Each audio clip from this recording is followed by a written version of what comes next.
최근 수십 년간 컴퓨터에 의한 수학 이론의 발견과 증명에 학자들뿐만 아니라 일반인들까지도 많은 관심을 가졌다. 컴퓨터가 증명한 수학 문제들을 먼저 알아보고 이러한 컴퓨터의 발전이 현대 수학에 미치는 영향에 대해 생각해보자. 컴퓨터에 의한 증명 중 제일 유명한 것은 사색문제일 것 같다. 1852년 영국의 수학자 프랜시스 구트리에는 영국 지도를 색칠하다가 한 가지 물음을 갖게 된다. 임의로 구획을 나눈 지도를 색칠할 때 인접한 구획을 같은 색으로 칠하지 않으려면 최소한 몇 가지 색이 필요할까? 실제로 색을 칠해보니 영국의 지도는 4가지 색이면 충분하게 색칠되었다.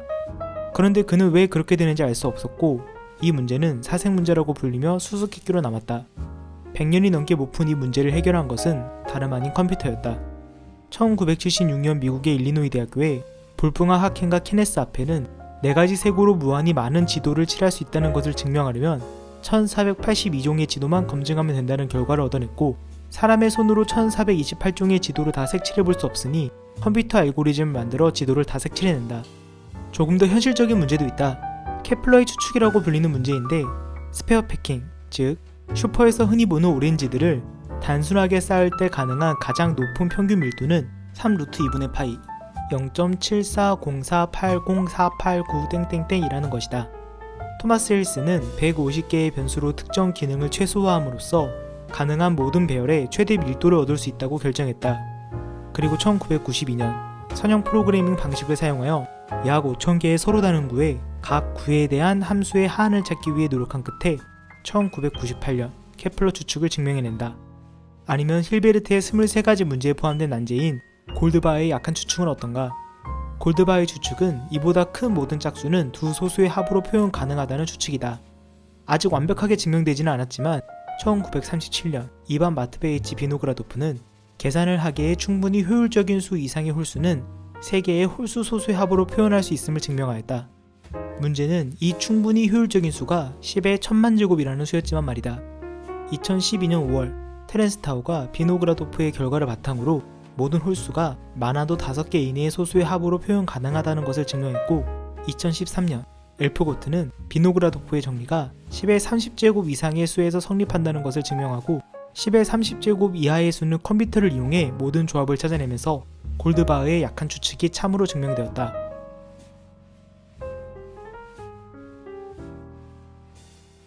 컴퓨터로 한 증명에 대해 이 증명을 받아들일 것이냐에 대해 활발한 논쟁이 일어나는 것은 어찌 보면 너무나도 당연한 일이다. 보통 우리가 증명을 하면 반드시 검증의 과정을 거쳐야 하는데 컴퓨터로 한 증명은 검증을 할 수 있는 방법이 없다. 그래서 인간이 검증할 수 없는 증명은 받아들일 수 없다며 거부하는 움직임도 많았다.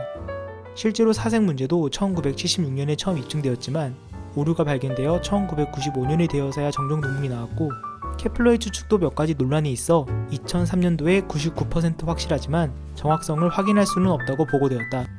컴퓨터로 한 증명의 가장 큰 문제점은 그 방대한 계산의 양도 있지만 컴퓨터가 처리한 계산에 오류가 없는지 확인하는 게 불가능하다는 것이다. 또 검증을 위한 프로그램과 그 프로그램을 실행하는 CPU에 버그가 있을 가능성도 있기 때문에 잘못된 결론이 나올 수도 있다. 하지만 컴퓨터가 증명할 때 오류를 일으켰을지도 모른다는 주장은 최근 기술의 발전에 미루어 볼 때 억지에 가까운 것으로, 요즘에는 컴퓨터가 증명에 성공했다는 사실만을 인정하는 추세이다.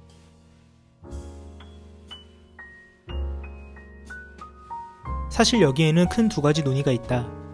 첫 번째로는 수학계에서는 규律법을 인정하지 않는 학파가 존재한다. 규律법은 어떤 명제가 거짓이라고 가정한 후 추론했을 때 모순이 발생함을 이끌어내어 가정이 거짓임을, 즉 처음의 명제가 참임을 증명하는 방법이다. 조금 쉽게 설명해보자면, 방에 나와 내 친구 A, B가 있는데 누군가가 내 초코에몽을 먹었다고 하자. 그런데 A는 먹지 않았다고 한다면 자명하게 B가 내 초코에몽을 먹었다고 결론낼 수 있다. 이게 규律법의 기본 아이디어인데, 수학계에서는 실제로 B가 먹었는지 보지 않고, 즉 모든 경우를 사람이 직접 확인해보지 않고 논리적으로만 결론을 내는 것은 옳지 않다고 보는 직관주의 수학자들이 있다. 크로네코와 푸엔카레와 같이 대학교 수학에서 빼놓을 수 없는 수학자들마저도 수학적 개념들이 그저 수학자들의 사고의 산물일 뿐이며 그 존재는 그 구성에 의해 보여져야 한다는 입장에서 규律법적 증명 방법을 부정하였으며, 어떤 명제는 참이나 거짓 둘 중에 하나여야 한다는 추론 법칙을 버릴 필요가 있다고 했다. 이들뿐만이 아니라 실제로 규律법이 옳다고 생각하는 수학자들마저도 사람이 확인을 다 해보지 않았는데 이를 증명이라고 해야 하는가에 대한 의문을 가진다. 두 번째로는 수학에 대한 기존의 믿음이다. 수학을 업으로 삼는 사람들이 마음속에 품고 있는 세 가지 불문율이 있다. 바로 간결성, 엄밀성, 신미성이다. 몇몇 구독자들은 알 수도 있겠지만 나는 인트로에서 간결성, 엄밀성, 자명성을 의미하는 단어를 인트로에 사용한다.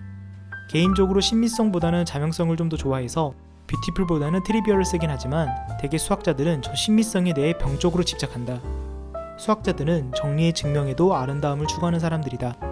여러분들도 문제를 풀 때 어려운 문제가 두세 줄 안에 풀린다면 그 쾌감은 이루 말할 수 없다는 것을 잘 알고 있을 것이다. 물론 어떤 증명이 아름답냐는 건 사람들마다 기준이 다르다. 하지만 페르마의 마지막 정리가 300페이지에 밝혀 증명이 되었음에도 아직도 많은 사람들이 한 장짜리 풀이에 목을 메고 있고 왜 사색 정리가 참여해야 하는가 라든지 증명에 담긴 본질은 무엇인가에 대한 만족스러운 대답을 컴퓨터가 제시하지는 못하기 때문에 많은 수학자들이 아직도 아름다운 증명을 찾기 위해 노력하고 있다.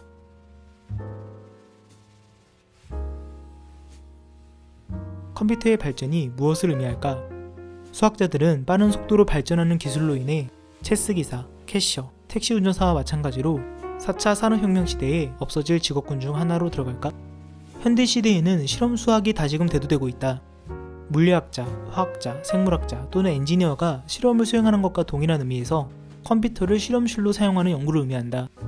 수학을 통한 통찰력과 직관을 얻고 새로운 패턴의 관계를 밝혀내고 기본의 원리를 제안하기 위해 그래픽을 사용하며 컴퓨터를 통해 공식을 증명하고 기존의 방법으로 입증된 결과를 확인하는 것이다.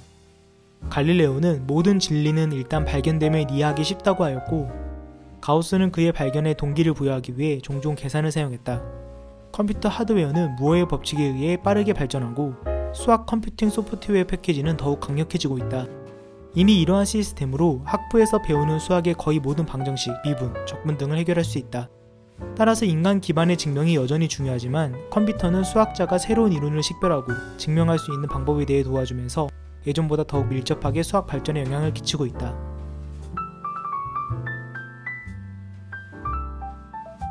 컴퓨터로 한 증명이 완벽하지 않다고 말하지만 페르마의 마지막 정리를 증명한 앤드류 와일즈도 최초 증명이 잘못되어 3년 후에 정종 논문이 나왔고 연속 함수열의 극한은 연속 함수라고 코시가 주장했지만 평등 수렴하지 않으면 연속 함수가 되지 않는다는 판례는 코시가 주장하기 30년 전부터 존재했다. 인간도 컴퓨터와 마찬가지로 완벽하지 않다. 그렇다고 완벽하게 계산해내는 컴퓨터에게 인간이 수학을 내어줄 필요도 없다. 가까운 미래에 컴퓨터와 공생하여 수학을 발전시킬 수 있는 분야는 너무나도 다양하다. 컴퓨터 기술이 발전함에 따라 골드바흐의 약한 추측처럼 증명의 특정 부분을 컴퓨터를 통해 계산한다던가 양자 컴퓨터를 이용해 소수를 더 효율적으로 소인수 분해하는 것처럼 말이다.